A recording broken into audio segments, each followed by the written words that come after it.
আমি মনে করি আমাদের দেশেও আইন করে এগুলো করা উচিত যে সে তার ধর্ম কি এটা রাষ্ট্র বা যে চাকরি দিবে তার জানার কোনো প্রয়োজন নেই যে তার ধর্ম কি।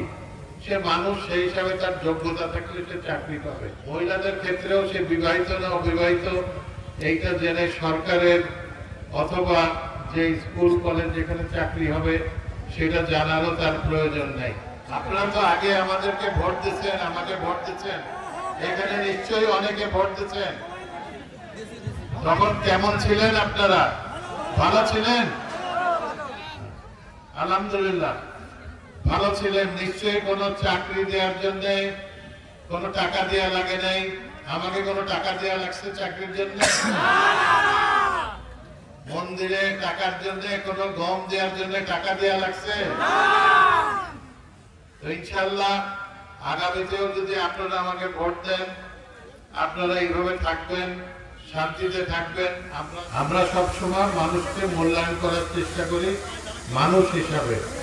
আমাদের চাকরি বাকরির ক্ষেত্রে আমরা কখনোই কিন্তু যে মুসলমান না হিন্দু এটা আমরা দেখি না, তার যোগ্যতা দেখি কিনা। আমি বিশেষ করে মনে করি যে আমার যদি যোগ্যতা থাকতো, পৃথিবীর অনেক দেশে এই যখন যে বায়োডাটা দেয় সেখানে কোনো ধর্ম থাকে না, ধর্ম লেখার জায়গা থাকে না, এবং মেয়েদের ক্ষেত্রে বিবাহিত না অবিবাহিত এইটাও থাকে না।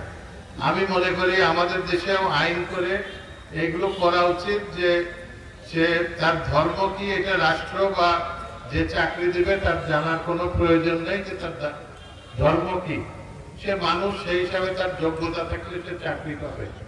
মহিলাদের ক্ষেত্রেও সে বিবাহিত না অবিবাহিত এইটা জেনে সরকারের অথবা যে স্কুল কলেজ যেখানে চাকরি হবে সেটা জানারও তার প্রয়োজন নেই। আমরা মানুষকে মানুষ হিসাবে মূল্যায়ন করার আমি চেষ্টা করেছি। আপনারা জানেন আমাদের সময় আমি জোর দিয়ে বলতে পারি যে হিন্দু ভাইদের উপরে কোন রকম অত্যাচার হতে, জমি দখল, বাড়ি দখল, চাঁদাবাজি অমুক আমরা জানার সাথে সাথে আমরা তার প্রতিকার নিয়ে এটা নিব। আমরা আশা করি যে আপনারা অতীতে যেরকম আমার সাথে ছিলেন আপনারা ভবিষ্যতেও আমার সাথে থাকবেন, যাতে আমরা এই এলাকাটাকে, আমাদের এই এলাকাকে আরো সুন্দর করে গড়ে তুলতে পারি। আমাদের সবচেয়ে বড় সমস্যা এখন ছেলে মেয়েদের চাকরি। আমাদের চাকরি বেকারত্ব অনেক বেশি। আমাদের ছেলে মেয়েদেরকে যাতে আমরা চাকরি দিতে পারি, আমাদের সেটা সবচেয়ে বড় আমাদের টার্গেট।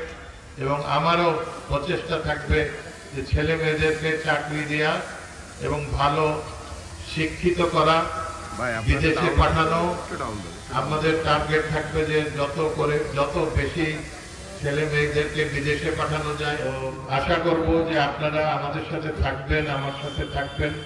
আমি কথা দিতে পারি যে আপনারা অতীতে যেভাবে ছিলেন, ভালো ছিলেন, ইনশাআল্লাহ ওর থেকে ভালো থাকবেন। যেহেতু আমাদেরও অভিজ্ঞতা হয়েছে, আমাদেরও আগে হয়তো কিছু ভুল ত্রুটি থাকতে পারে, সেগুলোর থেকে আমরা শিক্ষা নিয়ে আগামীতে আপনাদেরকে আরো ভালো রাখার চেষ্টা করব, যাতে আপনারা ভালোভাবে থাকতে পারেন।